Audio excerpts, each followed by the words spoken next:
aí aos poucos. Vamos lá, Pedro. Eu queria chamar o pastor Frank, queria também chamar o Luiz aqui em cima. Nós já vamos caminhar para um momento agora de palavra. E o pastor Frank hoje ele vai nos conduzir nesse tempo. Eu não sei quantas pessoas se lembram, mas na última vez eu falei que toda vez que ele prega sou eu quem facilito. E aqui estamos nós novamente, nessa coincidência. E eu queria orar pela vida de vocês nesse tempo. Senhor, muito obrigado pela vida desses dois grandes homens do Senhor. Obrigado pelo que o Senhor tem feito na vida deles. Obrigado por tudo aquilo que o Senhor tem ministrado, papai. Eu peço que mais uma vez o Senhor os use aqui em cima, que eles possam ser um canal, papai, do Senhor. E que o Senhor venha ministrar os nossos corações através deles, pai. Em nome de Jesus. Amém. Graça e paz, irmãos. Tudo bem? Essa manhã, a palavra que será compartilhada, ela é fruto de uma experiência, de um momento meu. E eu não sei quem conhece o Luiz. Quem da igreja aqui conhece o Luiz, levanta a mão aí. Vixe, muita gente. Que bom. O Luiz é muito precioso, né? Ele é filho da Irlane e do Gustavo, que estão aqui. Ele vai compartilhar um testemunho que já faz parte da palavra.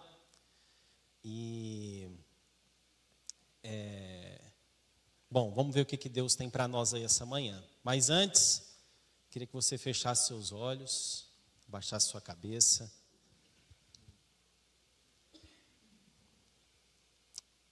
Senhor, com muita reverência, Pai, com muito temor, com muito tremor, nós queremos nos achegar a Ti, Deus. Pecadores como somos, miseráveis, carentes da Tua presença, se não fosse o sangue de Jesus que escorreu por completo naquela cruz, certamente nós não estaríamos aqui. Senhor, e humildemente, do fundo do meu coração, rogamos a Ti, desça sobre nós, Pai, essa manhã, e faça aquilo que nenhum homem pode fazer, que é tocar os corações. Que se alma existe fundo, o Espírito Santo é capaz de ir lá. Então eu peço ao Senhor, que pode todas as coisas, que a Tua palavra seja tão cortante, seja tão irresistível, não porque alguém preparou, mas porque o Senhor está aqui. Essa é a minha oração, no nome de Jesus. Amém. O Luiz, ele compartilhou o testemunho dele de vida no GA, e daí quando acabou, chegou a Mariana e falou assim: nossa, amor, o Luiz precisa compartilhar para a igreja. Aí passou um tempo depois, chegou a Alissa. Frank do céu, que testemunho. Vocês conversa lá com os pastores para esse menino dar um testemunho. Daí eu falei assim: não, no dia que eu estiver na escala, vou organizar isso aqui. Combinei com o Luiz e hoje ele vai trazer o testemunho dele. E depois a gente vai dar sequência aqui. Então presta atenção em tudo, nos detalhes, porque grandes coisas o Senhor quer falar com você essa manhã. Amém? Amém. Alô? Então, gente, bom dia. Como o Frank falou, meu nome é Luiz Eduardo, né? Sou filho da Irlane e do Gustavo. A Irlane Sapatinho de Fogo. Gente, então... eu sinceramente não sei o que eu estou fazendo aqui em cima. Só que o que eu sei é que eu estou vindo aqui para obedecer ao Senhor. Não estou preparado, não sou uma pessoa preparada, mas Deus fez na minha vida algo que serve de exemplo para as pessoas, e eu acho que até para engajar um pouco alguns cristãos que estão dentro da igreja há muito tempo, mas eu acho que falta um pouco de conversão. Irmãos, eu cresci na Vide, né? Desde 2003, era na Fernando Vilela, e acho que eu tinha 6 anos de idade, provavelmente. Eu tive um crescimento, graças a Deus, né? Estava orando com o pastor Alan, agradecendo a Deus por essa igreja ter sido um caminho que está sendo guiado, né, por Deus, e pela obediência do pastor Alan, dos líderes, né, desde 2003, por ter os ministérios na igreja. E eu iniciei praticamente a minha jornada, né, crescendo na igreja, no Ministério Infantil, Discípulos Kids, Evandro, Tchenilce. A sementinha foi plantada, como nós oramos aqui para as crianças, né? E eu fui crescendo, aprendendo, né, do nosso Senhor Jesus Cristo, construindo valores e virtudes, né, as virtudes cristãs mesmo. E, irmãos, fui crescendo, criando os vínculos, né, as amizades que as crianças criam normalmente na igreja mesmo. E chegando ali pré-adolescência, a gente vai crescendo, ficando um pouco rebelde e tudo mais, mas mesmo assim, vindo à igreja, tendo o mesmo, né, crescimento que toda criança tem. Eu lembro que quando eu era criança, eu acho, né, todo mundo tem isso, né? Quando a gente é criança, a gente é muito sensível ao Espírito Santo. E eu lembro disso como se fosse ontem. Então o Espírito Santo falava comigo sempre, em orações, né? A gente orava, ele já falava comigo. Eu tinha dom de visões, eu via coisas mais para o lado ruim. Não sei o que é isso muito bem, mas cresci assim. Eu tinha muita sensibilidade ao dom de visão na época, então eu via mesmo o diabo, praticamente. E com uns 12 anos, provavelmente ali, Deus, eu orando, eu estava com a minha mãe, na sala de estar, praticamente lá da minha casa, a gente estava orando. E Deus virou para mim muito forte e falou assim, que eu teria um propósito em missões. Algum dia ele iria, né, trilhar o meu caminho, traçar o meu caminho para missões. E aí encaixa com a missão Vide, né? Então, mas fui crescendo, né? Nessa época, a Fernando Vilela lá estava tendo a transição, né, da Fernando Vilela para cá, né, com a obediência do pastor Alan. E nesse meio termo, muitas pessoas saíram da igreja por conta dessa transição. E nós vimos para cá, na época já não era Discípulos Kids, acho que tinha um LPJ, tinha ali um ministério, né, de jovens inicialmente, mas por uma aventura e alguma coisa, acabou o ministério de jovens quando a gente veio para cá. E eu lembro que sobrava ali uns gatos pingados aqui, né, dos meninos da minha época. Era eu, o Paulo Ricardo, o Elber, o Marlon. E a gente, né, tendo vínculos, amizade sempre, vindo à igreja, mas a gente vai crescendo. Na época, eu desde criança, eu estudei em uma escola cristã, que é o Batista. Então eu tinha muitos amigos, né, com os valores cristãos e de família cristã e tudo mais. E teve um momento, né, ali no ensino médio, que eu fui para o Gabarito. Na época o Gabarito tinha acabado de chegar em Uberlândia, e eu fui para lá, e acabou que eu comecei a conhecer, né, realmente o que é o mundo. Nesse meio termo, né, vindo pouco à igreja, a gente vai crescendo, a gente não vai querendo tanto assim as coisas de Deus.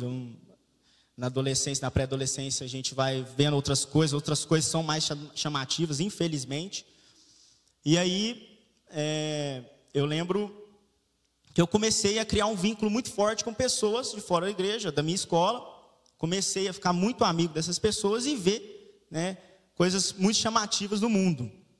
Então, aos meus 16 anos, por aí, eu fumei meu primeiro cigarro de maconha, comecei a beber, e para mim, aquilo começou a ser algo tranquilo, o que eu estava fazendo e estava tudo bem, o que eu estava fazendo. E sabendo sobre as coisas que Deus tinha colocado no meu coração, quando eu era mais novo.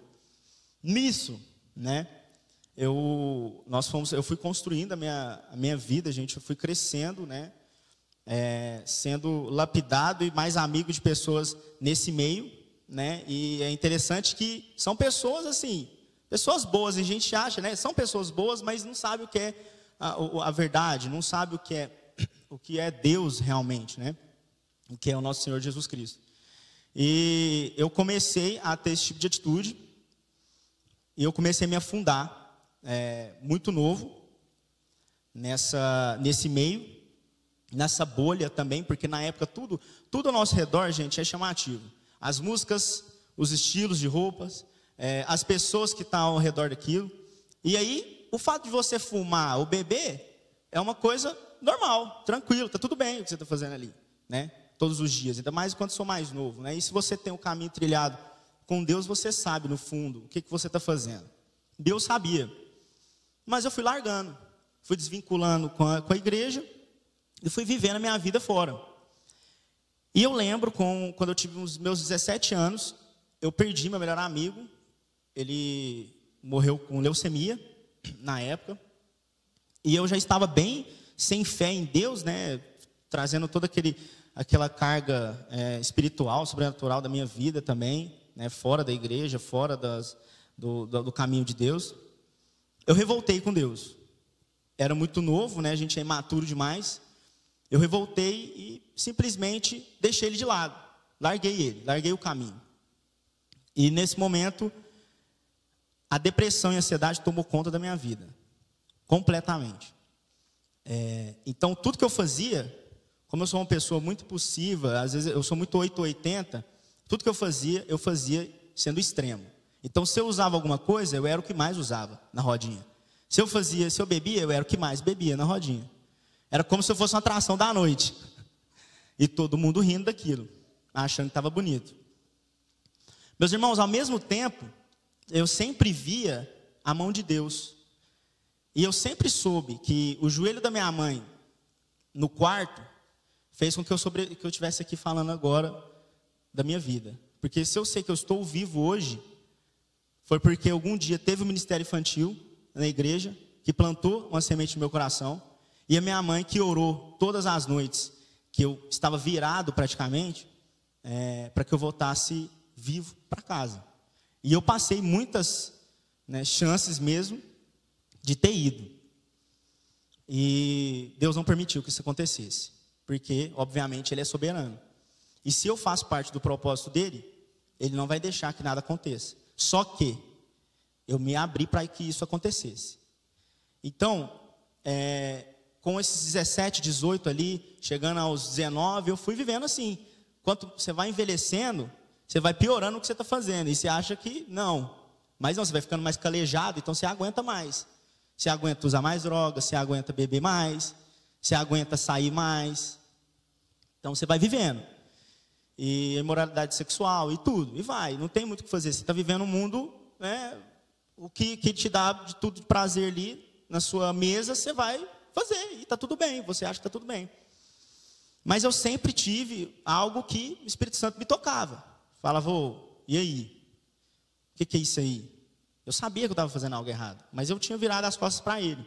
Então, quando a depressão e a ansiedade começou a tomar muita conta da minha vida, eu comecei a perceber que eu estava criando problemas com pessoas que eu amava. Então, da minha família, às vezes minha namorada mesmo, então dava crise de ansiedade, bebia de rolar no chão e dar crise de ansiedade, de perder a respiração, depressão. Infelizmente, irmãos, nessa época aí, quando a gente é jovem, a gente tem um turbilhão de emoções mesmo. Eu atentei contra a minha vida 3 vezes, mais ou menos, e Deus não permitiu que eu fosse, nessas 3 vezes. Acho que meu pai e minha mãe nem sabem disso. Mas eu fui vivendo no meu individual, vivendo sozinho, com meus amigos, e fazendo as coisas que para mim estava tudo bem, né?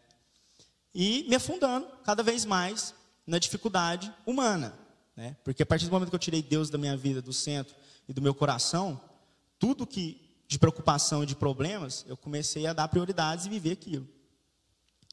Quando eu comecei a ficar um pouco mais velho, eu já não estava aguentando mais. Depois desses atentados contra a minha vida, eu já não estava aguentando realmente mais. E Deus não me permitiu.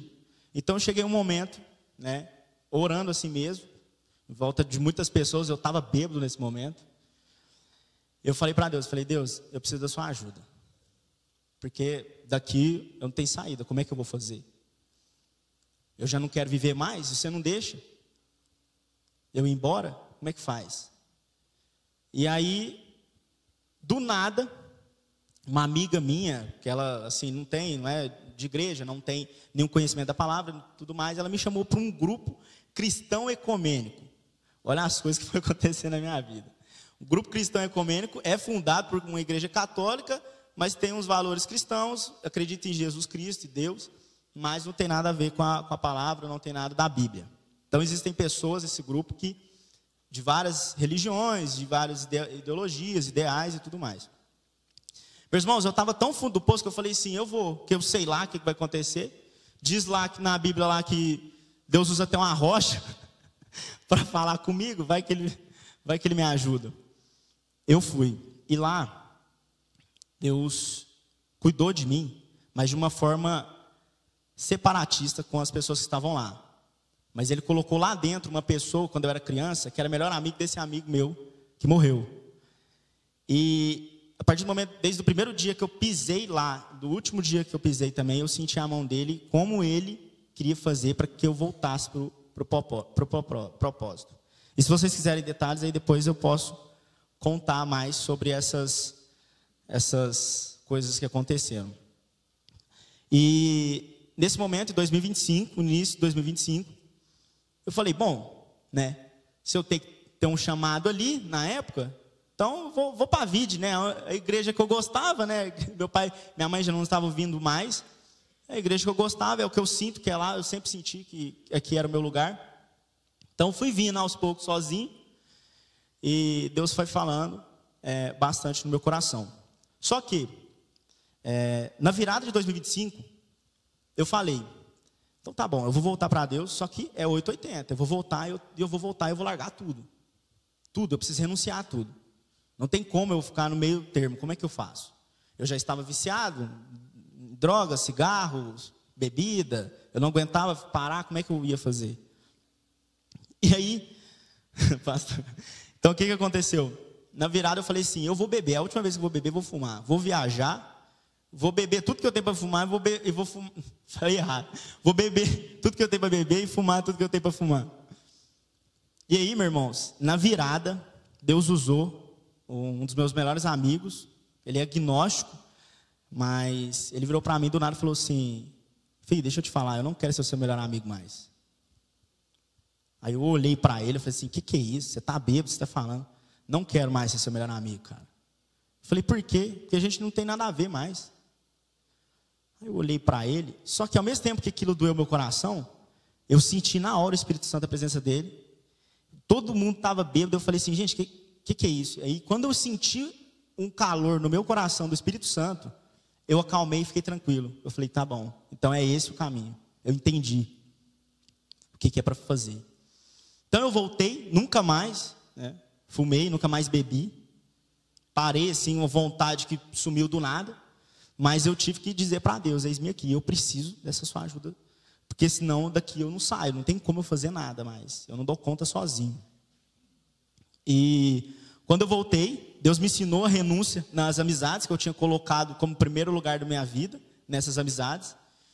Eu fiquei sozinho, vim para a igreja, né, acabado, destroçado, e foi aí que eu comecei a conhecer realmente Jesus Cristo. Foi aí que foi bom. Quando a vida começa a melhorar, irmãos, eu já começo a sentir que eu estou longe de Deus já. Entendeu? Eu estou percebendo isso agora, nessa pouca caminhada. Então, eu estou, assim, estou sendo lapidado, construído, né? Estou em obras, colocar uma plaquinha, por Deus, por enquanto. Mas, quando eu fui aprendendo que realmente é só na renúncia que a gente vai andar com Deus, foi que eu fui vendo essas coisas. E tudo foi acontecendo muito rápido. Então, eu voltei. Na época, né, eu tinha terminado até meu relacionamento também, porque era algo que eu estava colocando como prioridade na minha vida também. Estava me afastando com as coisas de Deus. Hoje em dia, né, eu voltei com a minha namorada, a gente tem umas visões mais juntas, né, o pastor Alan aí está nos ajudando. E eu percebi que a partir do momento que eu tirei todas as coisas que estavam lá em cima da minha vida, e eu estava realmente destroçado no fundo do poço, e que eu virei para Deus e falei assim, Deus, não dá mais, o que eu faço? Ele começou a fazer sozinho, porque eu não sabia o que fazer. Como eu estou aqui falando, porque eu estou obedecendo, porque um dia o Frank chegou e falou, vamos lá falar, vamos, né? É simples, não é tão difícil. Deus só vai mandar você fazer, você tem que fazer. Se você for preparado ou não, né? Você tem que estar disponível. Ser preparado é uma coisa, disponível é outra. Ele vai te preparar. Então, irmãos, só para acabar, eu nem sei quanto tempo que eu tenho que ficar olhando aqui, né? Só para acabar, irmãos, eu voltei, graças a Deus, para o propósito de Deus, para fazer o que Ele quer que eu faça. Porque eu sei que se eu voltar, pelas coisas que aconteceram ao meu redor, por vários amigos que morreram ao meu redor, eu sei que Ele pode me levar também. E eu não sei se eu estaria preparado, se eu não continuar com Ele. Então isso faz parte do temor também. Porque na época eu tentava contra a minha vida. E agora eu tenho que saber se eu realmente estou preparado para ir. E eu preciso fazer o propósito dele. Eu preciso fazer o que ele manda aqui. E é o processo agora. Graças a Deus. Eu só queria, antes de terminar, passar um versículo só. Que é em Efésios. Deixa eu só pegar aqui. Como eu sou novo aqui na palavra, eu pego o telefone que é mais rápido, né? Senão eu vou ficar folheando aqui 3 dias. É Efésios 1, 4. E como eu estava falando com o pastor Alan, eu orei com ele também, que Deus colocou hoje cedo no meu coração sobre obediência. Que isso faz parte das conexões que Deus cria para que o propósito dele seja feito. Independente de você ou não, mas vai ser muitas coisas, são uma teia mesmo. É como se fosse uma teia perfeita. Assim como Deus nos escolheu nele antes da criação do mundo, para sermos santos e irrepreensíveis em sua presença, em amor, Ele nos predestinou para sermos adotados como filhos, por meio de Jesus Cristo, conforme o bom propósito da sua vida. Então, antes de tudo, Ele já tinha escrevido como seria a minha vida. Só que eu tive que permitir, perante tudo, e me abaixar para que Deus fizesse algo na minha vida, né? Para que seja tudo de honra e glória dele, né? E é isso, irmãos. Amém, amém.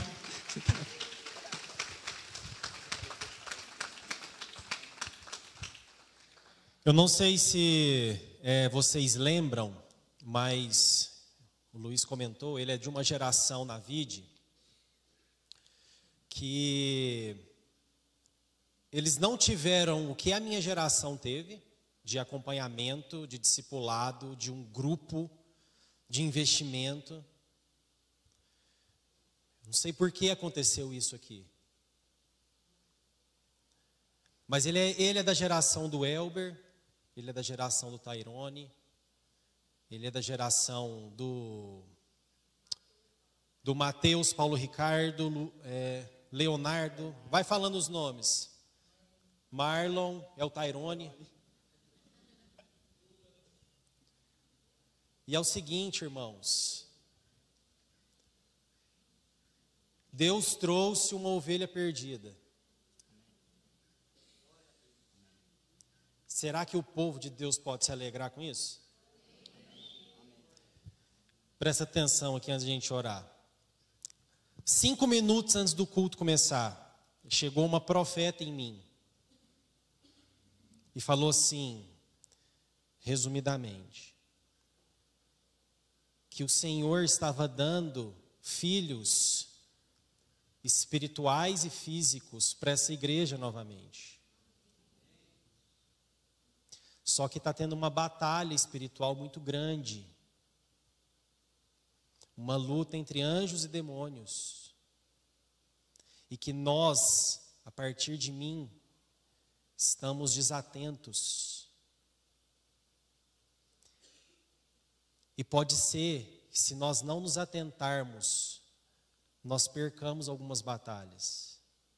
E enquanto o Luiz estava orando, falando, dando seu testemunho, a dona Elaine teve uma visão de que tinha um demônio do lado do Luiz. Daí a Mariana veio, me contou. E agora eu queria orar por todos daquela geração. Que ele seja o primeiro dos que estão para voltar. Porque o desejo do pai é que o filho volte para casa. Então, vamos ficar em pé. E todos esses nomes que saíram gritando aqui, do meio daqui desse povo, porque está no seu coração, está na sua mente, está na sua memória, que essa oração agora possa alcançar todos esses da geração do Luiz, para que eles retornem para a vide, não sei, mas para que eles encontrem o Pai de novo e voltem para casa. Estenda sua mão, que o Luiz represente-os. Obrigado, Senhor Jesus, pela vida do Luiz, que representa o Elber, que representa o Tairone, que representa tantos outros, o filho do Ricardinho, o Léo. Senhor, que representa essa geração que nós fazemos meia culpa de talvez eles hoje estarem longe da Tua presença. Por algum motivo escapou por nós. E nós como igreja queríamos pedir perdão. E pedir que o Senhor Espírito Santo, capaz de todas as coisas, encontre todos eles, onde quer que eles estejam agora, Senhor. Para que os pais terrenos se alegrem. E para que o filho volte para casa. Para que ele vista vestes novas, roupas brancas. Continue lutando. Continuar perseverando. Continuar combatendo o bom combate. Senhor, para que os avós que estão aqui, os pais que estão aqui, possam se alegrar e ver que o filho voltou, e por isso agora tem festa, e por isso agora ele está acompanhado, e por isso agora juntos vamos continuar a corrida cristã. Senhor, e nós sabemos que o Senhor pode tudo. Te agradeço pela vida do Luiz. Obrigado porque o Senhor o resgatou das trevas para a luz, e que na luz ele venha continuar, que na luz ele venha perseverar, que se ele cair, que antes talvez tinha uma mão de um amigo agnóstico, agora tenham as mãos de dezenas de videntes agora, pronto para levantar ele, para continuar a caminhada. Senhor, que se antes não tinha ninguém do nosso povo para socorrer, um grito de socorro, que agora tenha várias mãos. E eu oro, pedindo ao Senhor, que alcance todos esses que passaram por aqui, de uma forma sobrenatural, que nenhum testemunho vai se explicar, a não ser a ação do Teu Espírito Santo. Essa é a minha oração, em nome de Jesus. Amém. Pode se assentar.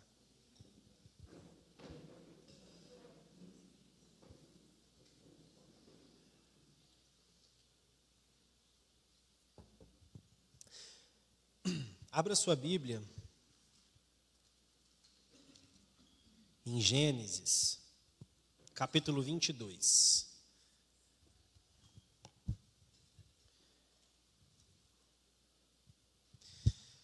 Essa palavra ela nasce de um momento meu de profunda angústia.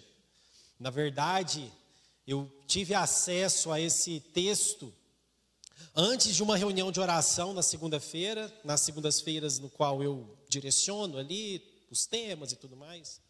Só que nessa segunda-feira eu acordei, eu falei assim, gente, podia ser outra pessoa hoje?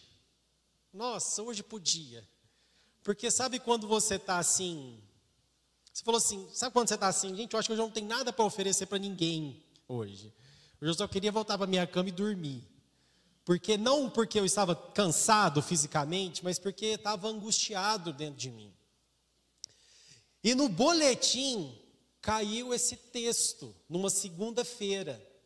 E eu normalmente, nos meus dias que eu vou coordenar a reunião de oração, eu acordo um pouquinho antes, tenho ali um tempo de devocional, preparo alguma coisa e sigo, para a reunião de oração. E aí esse texto me saltou aos olhos. Eu falei assim, deixa eu ler esse texto da segunda-feira de Gênesis capítulo 22. E aí eu fui ler. Mas o que estava angustiando meu coração? Meus filhos. Os meus filhos estavam me angustiando. Nós estávamos lá em casa, vindo de um processo assim, árduo, especificamente com o Luca. E se tem uma coisa que consegue ir lá no fundo do Frank e da Mariana, são nossos filhos. Então nós estávamos assim, angustiados, eu estava angustiado com eles, pensando, poxa, pai e mãe dedica tanta energia, é tão difícil, você dá o seu melhor, você acorda às madrugadas, você tenta ser exemplo, você é sugado o máximo, você é esticado o máximo, e você vê parecendo que os seus filhos tão novos, em algum momento já amam o mal. E eu lembro que uma das noites, uma das situações, das circunstâncias, eu fui para o trabalho de carro assim, comecei a chorar e falei, Senhor, por favor, não deixe meus filhos se perderem. Falei, Senhor, do coração de um pai para o meu pai, não deixa meus filhos se perderem. Eles tão novos, já está tão difícil. Parece que as estratégias já não estão sendo suficientes. Parece que o exemplo também não. Senhor, mas por favor, não deixe que meus filhos se percam. Eu acho que isso na minha oração, tá? Eu falei, Senhor, eu acho que isso ia destroçar a minha alma como pai. Talvez se eu passar por isso, vai ser de fato uma das coisas mais tristes da minha vida, é ver talvez os meus filhos não querendo escolher o Senhor. E daí essa palavra apareceu para confortar meu coração.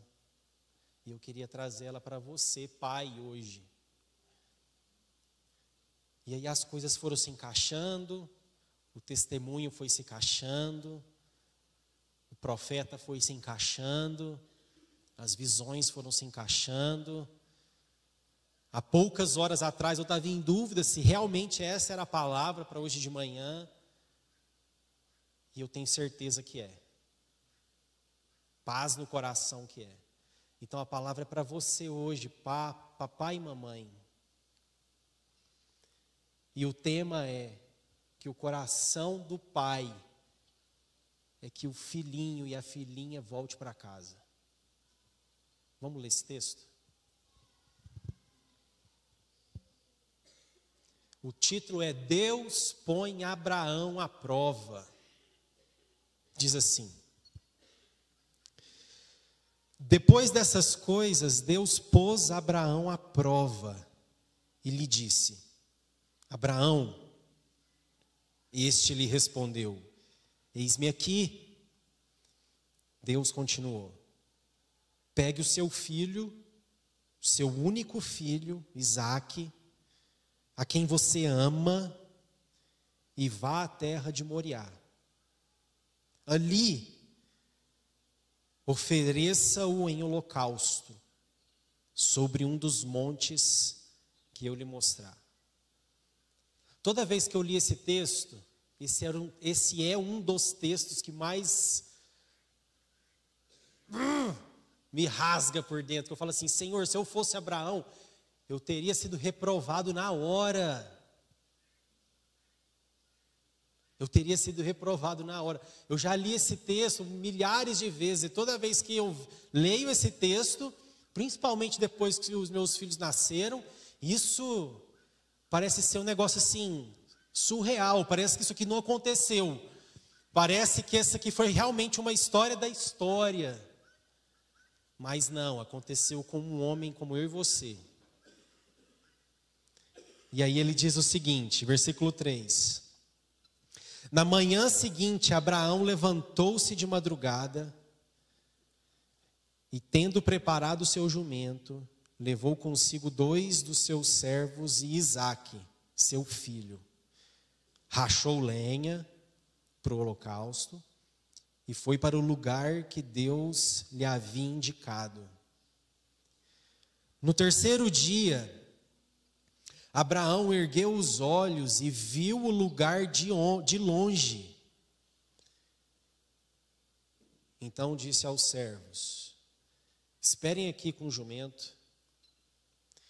Eu e o rapaz, ou eu e o menino, iremos até lá e depois de termos adorado, voltaremos para junto de vocês. Abraão pegou a lenha do holocausto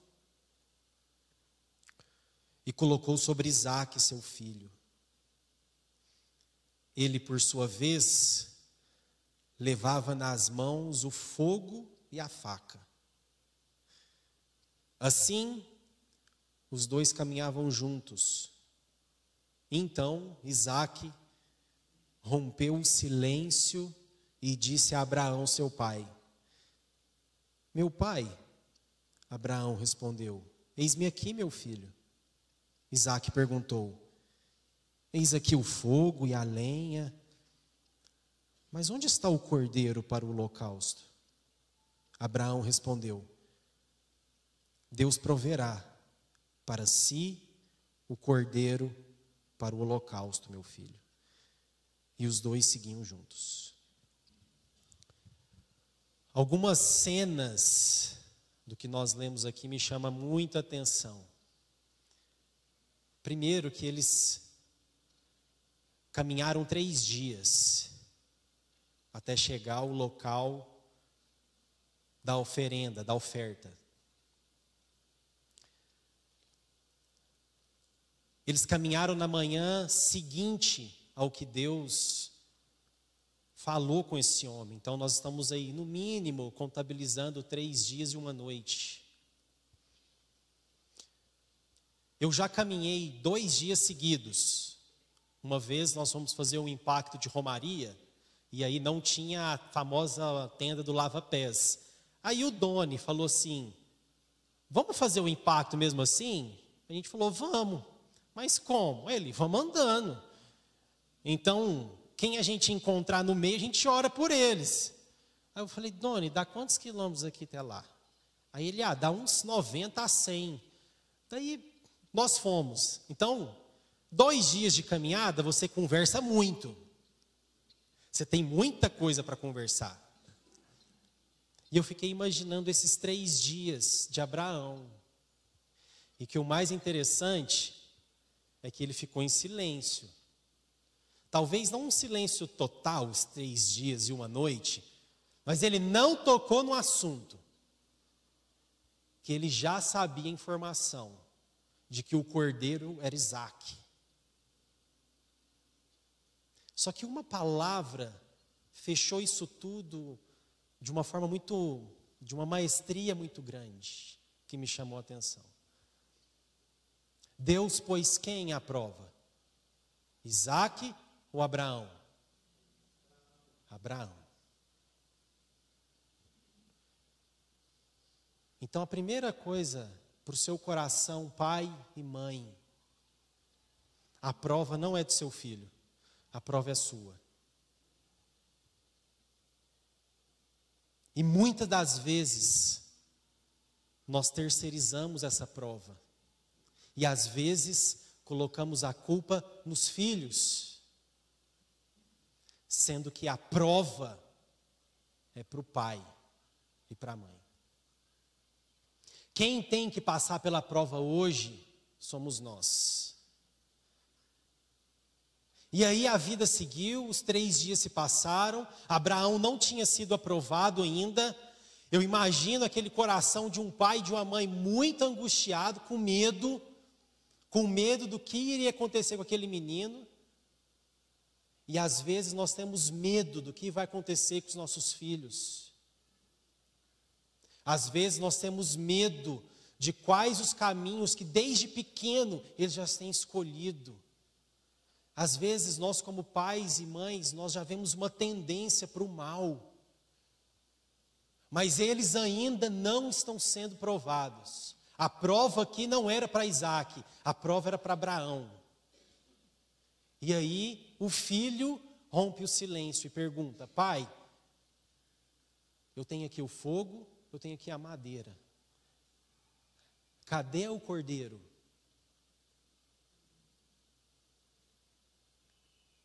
Mesmo assim, esse homem ainda continua não falando para o filho que é ele. Depois de 3 dias, uma noite, muita angústia, muita provação, muito silêncio, muita coisa corroendo por dentro, a resposta que ele dá para o filho dele é que Deus proverá, meu filho. Mas ele já sabia a ordem de Deus, que era para deixar o seu filho como oferta, rachar Isaac, um sacrifício humano. E aquele homem vira e fala: Deus proverá. Então a segunda coisa para o seu coração hoje, pai e mãe, que o desejo do pai é que o filho volte para casa, é que Deus proverá o sacrifício. Seu coração angustiado, não está? O meu também. Mas a palavra do homem de Deus que passa pela prova é: Deus proverá, meu filho. Espera, você ainda não precisa saber. Por isso que às vezes nossos filhos não precisam saber ainda. Porque Deus vai prover. Deus proverá. Deus proverá. Mesmo angustiados, mesmo sabendo o fim, muitas das vezes, mesmo com o coração do pai e da mãe se sentindo até um pouco ingrato, mas Deus vai prover. E aí a história segue. 9. Chegaram a um lugar que Deus lhe havia indicado. Ali, Abraão edificou um altar. Ele ainda não falou nada. Arrumou a lenha sobre Isaac. Ele ainda não falou nada. Amarrou Isaac. Ele ainda não falou nada. Amarrou Isaac, seu filho, e o deitou no altar em cima da lenha. Ele ainda não falou nada. E estendendo a mão, pegou a faca para sacrificar seu filho. Ele ainda não falou nada. Mas o anjo do céu o chamou: Abraão! Abraão! Ele respondeu: eis-me aqui, Senhor. Então lhe disse: não estenda a mão sobre o menino e não faça nada a ele. Pois agora sei que você teme a Deus, porque não me negou o seu filho, o seu único filho. Abraão ergueu os olhos e viu atrás de si um carneiro, preso pelos chifres entre os arbustos. Abraão pegou o carneiro e o ofereceu em holocausto em um lugar de seu filho. E Abraão deu àquele lugar o nome de O Senhor Proverá. Daí dizer-se até o dia de hoje: no monte do Senhor se proverá. Então do céu, pela segunda vez, o anjo do Senhor chamou Abraão e disse: por que você fez isso e não me negou o seu filho, o seu único filho? Juro por mim mesmo, diz o Senhor, que certamente o abençoarei e multiplicarei a tua descendência como as estrelas do céu, como a areia que está na praia do mar. Sua descendência tomará posse das cidades dos seus inimigos.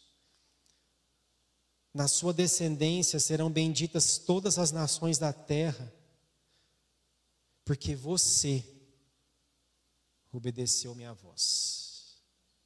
A prova passou aí. O fim. E algumas coisas que eu quero que você prenda no seu coração como pai e mãe essa manhã. É que Abraão deu o melhor dele, irmãos. Qual é o seu melhor? O meu melhor é a Rebequinha e o Luca. Eu não tenho dúvidas disso. Qual que é o seu melhor? Ou quais são os seus melhores? E nós ouvimos por muito tempo um discipulado muito forte de que a nossa fé como pai e mãe é o que vai alcançar nossos filhos de alguma maneira. Nós ouvimos durante muito tempo de que o nosso testemunho como pais é aquele que vai nutrir os nossos filhos como crianças, como bebês, e que quando eles crescerem eles não vão se desviar. Talvez a realidade sua hoje era que você nem queria estar aqui, mas você trouxe o seu filho para estar ali, para de alguma maneira beber da fonte da água da vida. E o coração do pai é esse. O coração do pai e da mãe é esse. De que nenhum filho se perca. De que nenhum filho se desvie para a direita ou para a esquerda. Mas Abraão deu o exemplo de entregar o melhor. Abraão deu o exemplo de levar o seu filho para morrer por amor à ordem do Senhor. E eu quero te fazer uma pergunta, e você seja muito honesto no seu coração como pai e mãe. Presta atenção, essa palavra não é de quem já chegou. Essa palavra é para mim, tá? Eu não cheguei ainda. E por favor, nos meus dias de angústia, me lembre dessa palavra. Faça esse favor para mim. Mas eu convivo com os filhos de vocês. E sabe o que muitas das vezes nós escutamos? De que você, pai e mãe, você não dá o exemplo. Você não liberou seus filhos. Você não liberou o seu Isaac. Você está prendendo o seu Isaac ainda. Você está achando que você cuida deles melhor do que Deus. Você está achando que as circunstâncias e o que você está evitando deles chegarem é melhor do que os planos de Deus para a vida dele. E você, pai e mãe, não tem sido exemplo dentro de casa. Eles não têm visto Jesus na sua vida. Eles não têm visto a fé de Abraão. Eles têm visto qualquer outra coisa, menos um evangelho radical, genuíno e profundo. Por isso que Deus prova Abraão. Deus não prova Isaac nesse momento. Deus prova você. Por isso que é duro, te esgota. Chega no final do dia, você não tem força, ainda mais quando as crianças são pequenas. Quando vão crescendo, os problemas vão mudando, mas continuam te consumindo. Mas sabe qual que é o problema de tudo? As crianças não veem os pais como exemplo. na vida cristã, na oração, na leitura bíblica, no temor, no tremor. E Deus quer falar com você essa manhã, de que você não tem passado na prova como pai e mãe. Porque você não liberou o seu Isaac. Então libere o seu Isaac. Libere ele para fazer e cumprir a vontade de Deus. Quero te dar um exemplo. O assunto Gales lá em casa, Gales, aqui, essa segunda bandeira aqui. Nós moramos lá 2 anos. Eu fui para lá, nós fomos para lá, eu achei que eu ia morrer lá. Eu achei que eu ia morrer lá no sentido de viver eternamente até que o Senhor volte e eu me busque. Não aconteceu. E isso nós não conseguimos explicar. Eu não sei o porquê. E no meio dessa turbulência lá dentro de casa, eu me lembrei dessa história, né? Me lembrei de onde eu estava algum tempo atrás. E aí, do nada, irmãos, do nada. Lá em casa, não é que nós evitamos falar, é um assunto que dói dentro de nosso coração. Porque a gente não consegue entender o que aconteceu, tá?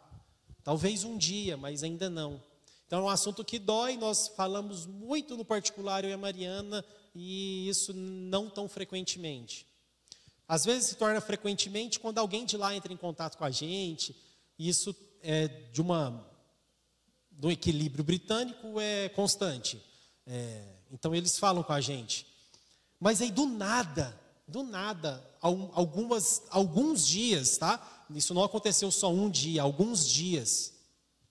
O Luca acorda e fala assim: papai, estou pronto para ir para Gales. Ok, menino? Tipo assim, do nada.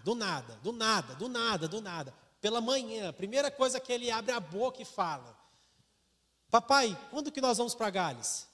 Aí ele já começou com: papai, quando que a gente vai ver neve? Papai, minha mala, ele já falou que a mala dele está pronta. Falei: garoto, você tem 2 anos.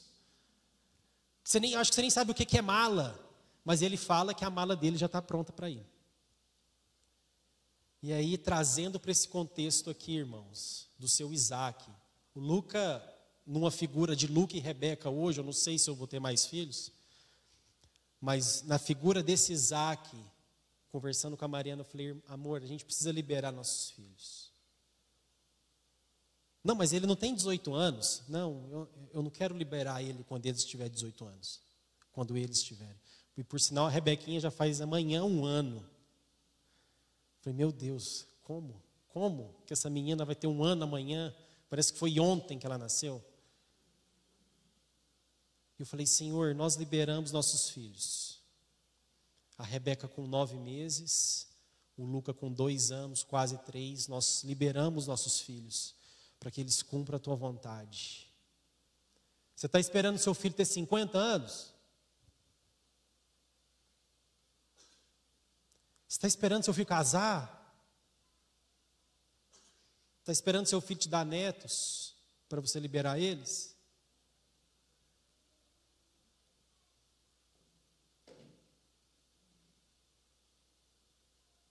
Quanto tempo você vai esperar para começar a projetar os seus filhos? Sabe uma das coisas que adoece, é uma das coisas, tá? Quem sou eu para falar que isso é o resultado? Ninguém, não sou ninguém para fazer esse juízo de valor, mas vivendo um pouquinho naquela cultura galesa, vendo a realidade da igreja, vendo que eu era o cara mais jovem da igreja, talvez, aquele gato pingado de adolescentes, crianças então eram aqueles de colo, que ia com a mãe mesmo, os pais, alguns raramente iam. Marcinho e Lene estiveram lá. Sabe por quê, irmãos? Talvez os pais não liberaram os filhos. Os pais não colocaram as mãos sobre os filhos e falou assim: Senhor, isso aqui é a flecha, isso aqui é o meu melhor. Deixa eu caminhar aqui meus 3 dias e uma noite, entregar os meus filhos para que cumpra a tua vontade. Mesmo angustiado, mesmo não entendendo, mesmo sacrificando. Então, o exemplo.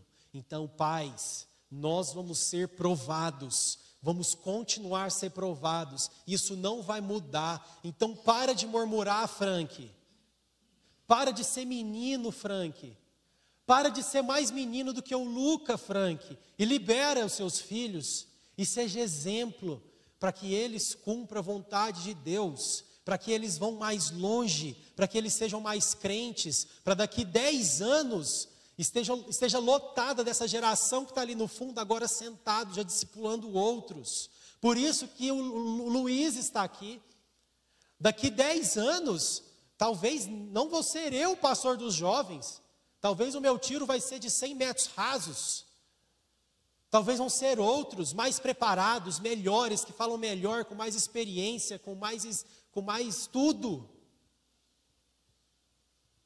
Mas começa naquela caminhada de 3 dias e uma noite, silêncio, porque Deus proverá, e Deus proverá sobre a sua casa e sobre os seus filhos, para que o filho volte para casa, e essa é a vontade do Pai, de que os filhos voltem para casa. Porque Abraão deu o melhor, porque Abraão exerceu temor e tremor, e porque Abraão obedeceu. Essas foram as 3 recompensas da segunda resposta do anjo, quando ele fala para Abraão parar e não matar Isaac. Temor, obediência e dar o seu melhor. Então, pais e mães, isso inclui criança nova, como minha realidade. Por isso que eu estou falando que na caminhada eu vou oscilar, eu quero que você me lembre de que você, é a sua responsabilidade passar pela prova de exercer temor, obediência e dar o seu melhor. Dar o seu melhor. E é tão interessante que Deus chama de Isaac do seu filho. Ele fala para Abraão, dá o seu filho. Quem criou Isaac, gente? Foi o Senhor.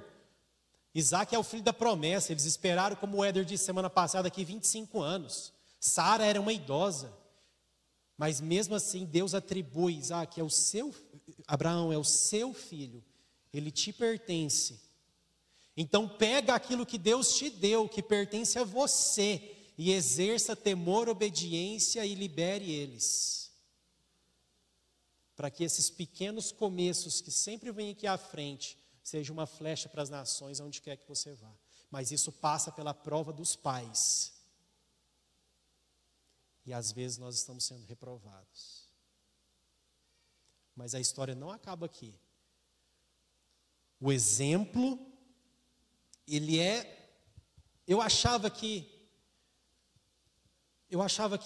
o máximo de uma educação de um pai e de um filho, vendo uma relação do pai com Deus, o pai terreno dele com Deus, fosse o exemplo. Eu achava que essa era a chave do enigma. Não, você tem que ser exemplo, você tem que ser exemplo, você tem que ser exemplo, você tem que ser exemplo. Mas tem outra coisa que o texto vai nos falar, que não é só o exemplo, que não é só o temor, que não é só dar o seu melhor e que não é somente obediência. Talvez isso explique tantos pais que você conhece. O pastor Alan sempre fala, filho de peixinho, peixinho não é. Tantos pais de homens que amam o Senhor, que dão sua vida ao Senhor, e os filhos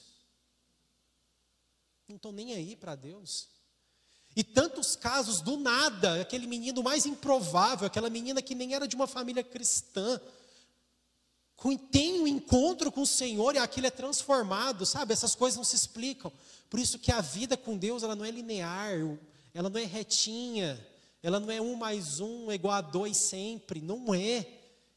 É pautada na revelação, é pautada na vontade de Deus. Ele pega o filho mais improvável e torna ele rei, o mais fraco e derrota o mais forte.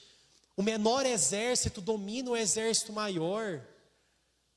Pega um profeta, que era o profeta, e detona os filhos dele, no caso de Eli. Então, a conta não é essa, é andar na contramão mesmo. Então, eu achava que era realmente só o exemplo, e não é só o exemplo. Vamos ler o que aconteceu com Isaac? Para a gente caminhar para o final. Bem para o final mesmo. Quero que você abra lá no versículo 20, no capítulo 28.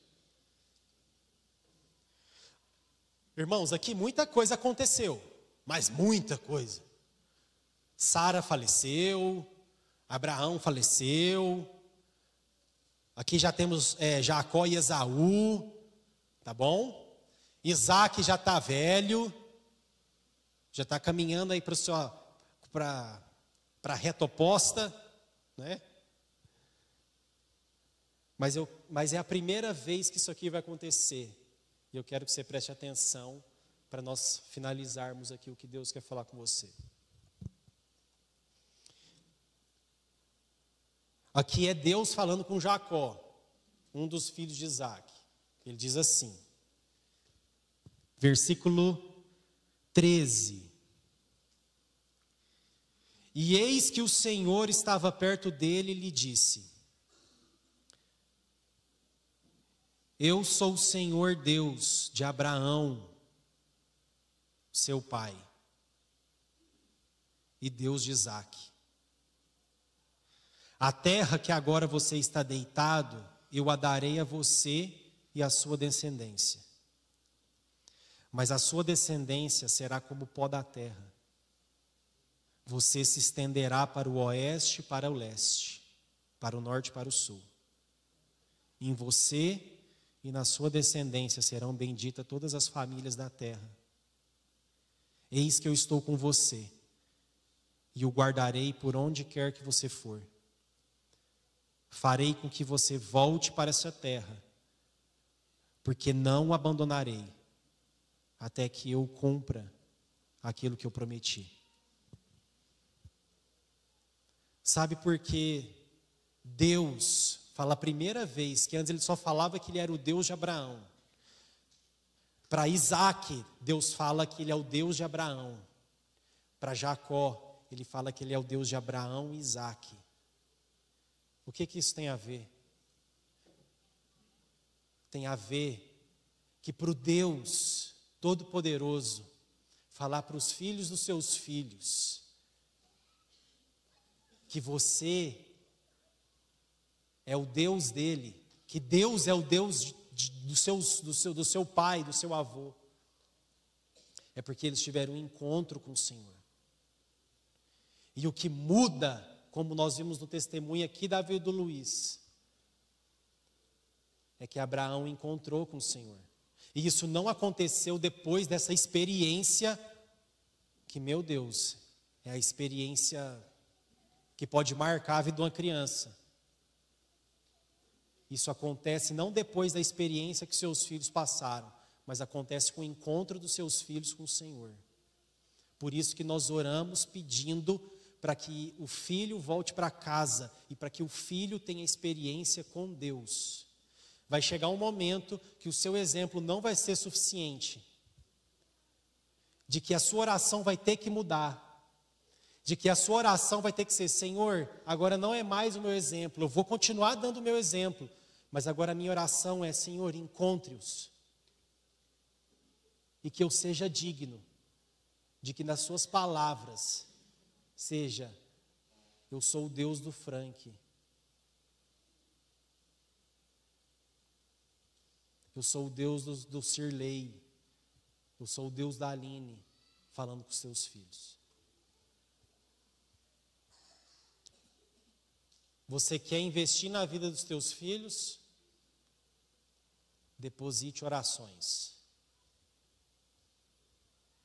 Você quer que a jornada continue? Seja exemplo.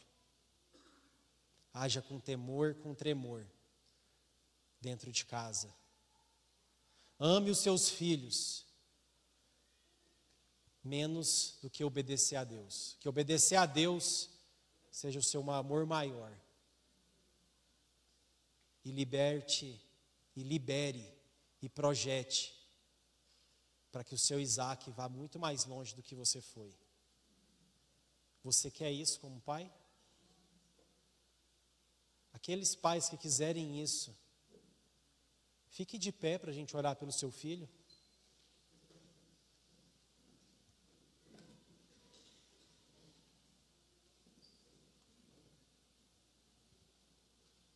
Feche seus olhos. Eu sei que as crianças já estão entrando, não tem problema.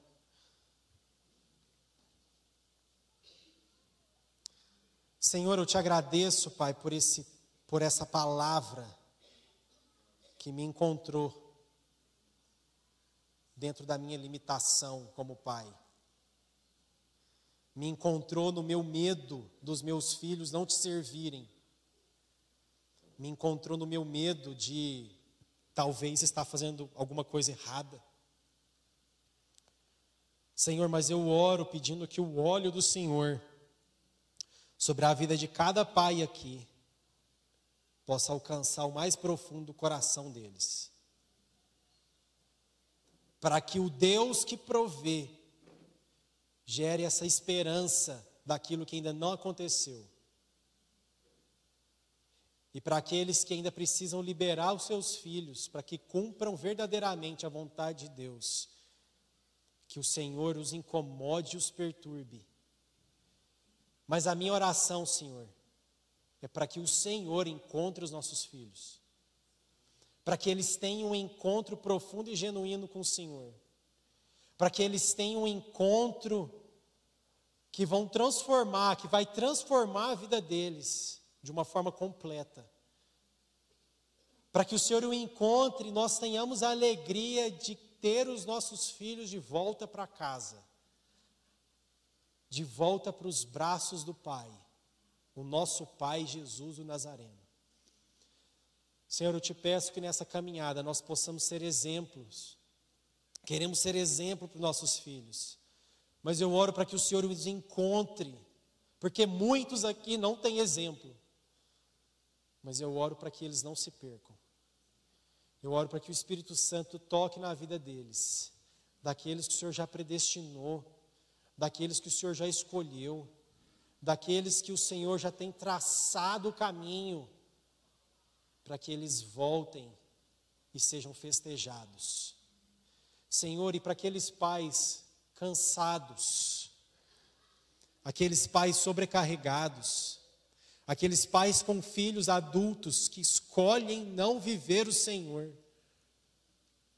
que o Deus que provê, que o Deus proverá, inunde o coração deles, com a esperança de que tudo termina quando o Senhor levanta a voz do anjo e manda parar a ação. Renove o Senhor, renove esses corações e faça-os depositar esperança e orações na vida desses filhos, esses filhos barbudos, esses filhos casados, esses filhos que acham que estão no caminho, mas que estão mais perdidos e mais cegos do que tudo. Mas o Senhor que provê é capaz de gerar essa esperança e trazer de volta o filho para casa. Que esses pais que estão aqui não venham duvidar de que o Deus de Isaac, o Deus de Abraão, o Deus de Isaac e o Deus de Jacó é capaz de qualquer coisa. Essa é a minha oração. Essa é a minha oração. E agora, meus irmãos amados, que a graça do nosso Senhor Jesus, o amor de Deus, o nosso Pai, as consolações do Espírito Santo, corte cada coração aqui, que renove a esperança de pais cansados, e que dê a coragem de Abraão para tantos Isaques aqui, que o mundo espera ser enviado. Desde agora e para sempre. Amém. Vai na paz, irmão.